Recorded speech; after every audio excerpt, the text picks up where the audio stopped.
എല്ലാവർക്കും നമസ്കാരം. ഇന്ന് ഞാൻ വന്നിരിക്കുന്നത് ദുബായ് മോളിലേക്കാണ്. ഇവിടെ കയറുന്ന നിമിഷം മുതൽ തന്നെ ഒരു വേറിട്ട വൈബ് ഉണ്ട്. ഇന്നത്തെ വ്ളോഗ് അടിപൊളിയാവും. കേറിയിട്ട് നമുക്ക് തുടങ്ങാം. ഇപ്പോഴകത്തേക്ക് കടന്നത് ഞാൻ ജീവിതത്തിൽ ആദ്യമായിട്ടാണ് ഇങ്ങനെ മാളിൽ കയറുന്നത്. അയ്യോ, പിന്നിലുള്ളൊരു ചേട്ടൻ എസ്കലേറ്റർ റോങ് സൈഡിലേക്ക് കയറാനാ പോകുന്നത്. ഇനി നമുക്ക് അക്വേറിയം കാണാൻ പോവാം. ഇവിടെ വലിയ മീനുണ്ടെന്നാ പറഞ്ഞത്. മോനെ, ഇത് വലിയ മീനല്ലേ? ഞാനിത് വേറെ എങ്ങും ഇത് കണ്ടിട്ടില്ല. ഇവിടുത്തെ എസ്കലേറ്ററുകൾ ഇത്ര സ്റ്റഡി ആണെന്ന് കരുതിയില്ല. മേലോട്ട് പോകുമ്പോൾ ഒരു ഫസ്റ്റ് ക്ലാസ് ഫീല്. ഇവിടുത്തെ ക്രൗഡിനും വൈബിനും പൂർണ്ണ ലെവൽ തന്നെയാണ്. ഇപ്പൊ മുകളിലെത്തി. ഇവിടുത്തെ ഷോപ്പുകളെല്ലാം കണ്ടോ, ഒന്നിനും വില കുറവില്ല, പക്ഷെ കാഴ്ച അടിപൊളി. വാ, നിങ്ങളും കൂടെ നോക്കിയോ. ഇത് എത്ര വില? 150 dirhams. മലയാളിയാണല്ലേ, പറഞ്ഞ ഇതേ വില തന്നെയല്ലേ? ഇവിടെ വിൻഡോ സൈഡിൽ നിൽക്കുമ്പോൾ നല്ല കാഴ്ച കാണാം. നേരത്തെ ഞാൻ ഒരു ഷോപ്പിൽ കയറിയപ്പോൾ ഒടുക്കത്തെ റേറ്റ് പറയുന്നു.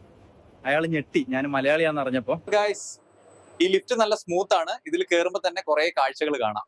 ഇനി ടോപ്പ് ഫ്ലോറിൽ നിന്നുള്ള മനോഹരമായ കാഴ്ചകൾ നിങ്ങൾക്ക് കാണിച്ചു തരാം. ഹായ് ഗായ്സ്, ഇപ്പൊ ഞാൻ ഉള്ളത് ദുബായ് മാളിന്റെ ഏറ്റവും മുകളിലാണ്. ഇവിടെ നല്ല വ്യൂ ആണ്. ഇപ്പോഴാണ് അസൽ യാത്ര തുടങ്ങുന്നത്. താഴേക്ക് പോകുമ്പോൾ മുഴുവൻ കെട്ടിടവും മൂവി പോലെ തോന്നുന്നു. ആഹാ, ഫൈനലി താഴത്തെ ഫ്ലോർ.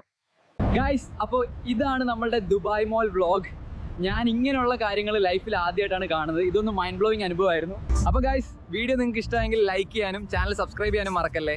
ഇനിയും ഇത്തരത്തിലുള്ള യാത്രകളും അനുഭവങ്ങളും നിങ്ങൾക്കായി കൊണ്ടുവരാം.